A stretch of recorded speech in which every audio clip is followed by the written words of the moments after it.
അസ്സലാമലൈക്കും ഗൈസ്. ഇന്ന് പിരാന ഫിഷായിട്ടാണ് കേട്ടോ ഞാൻ വന്നേക്കണത്.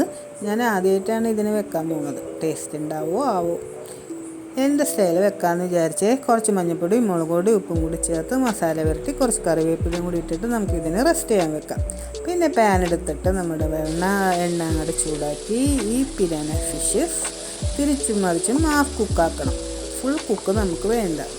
ഹാഫ് കുക്കാക്കിക്കൊണ്ടിരിക്കുന്ന പിരാന ഫിഷിനെ നിങ്ങൾ ഉടയാതെ സൂക്ഷിക്കണേ. ഇതിനെ നമുക്ക് എന്നിട്ട് മാറ്റി വെക്കാം. ശേഷം നമ്മുടെ തേങ്ങ, പച്ചമുളക്, ഇഞ്ചി, കുറച്ച് മഞ്ഞൾപ്പൊടി, 2 സ്പൂൺ മുളക് പൊടി, എരിവ് വേണം കേട്ടോ, എല്ലാം കൂടി ഇട്ട് അങ്ങോട്ട് നമുക്ക് മിക്സിയിൽ വെണ്ണ പോലെ അടിച്ചു മാറ്റി വെക്കണം. ശേഷം നമ്മുടെ ചട്ടി ചൂടാക്കുക, വെളിച്ചെണ്ണ വയ്ക്കുക, നമ്മുടെ ഉലുവ മോനെ അങ്ങോട്ട് ഇട്ട് കൊടുക്കണം കേട്ടോ. ഉലുവ മൊരിഞ്ഞ് അങ്ങോട്ട് പൊട്ടി വരുമ്പോൾ സോറി ഇട്ടാ പൊട്ടി വരുമ്പോൾ നമ്മുടെ ഉള്ളിനെ അങ്ങോട്ട് ഇട്ട് കൊടുക്കുക. ഉള്ളിനെ ഇട്ട് കഴിയുമ്പോൾ നമ്മുടെ കറിവേപ്പിലയും കൂടി ഇട്ടിട്ട് നല്ല ഉഷാറായി താളിക്കണം കേട്ടോ.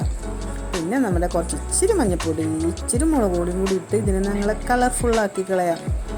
ശേഷം നമ്മുടെ ഈ വെണ്ണ പോലെ അടിച്ചെടുത്ത് തേങ്ങാക്കൂട്ടിന് അങ്ങോട്ട് ഒഴിച്ചു കൊടുക്കാം. അങ്ങനെ കുറച്ച് ഉപ്പ് ചേർക്കണം കേട്ടോ. ഉപ്പ് ചേർക്കാൻ മറക്കരുത്. എൻ്റെ ഉപ്പ് തീർന്നിട്ട് പഠിച്ചുനി.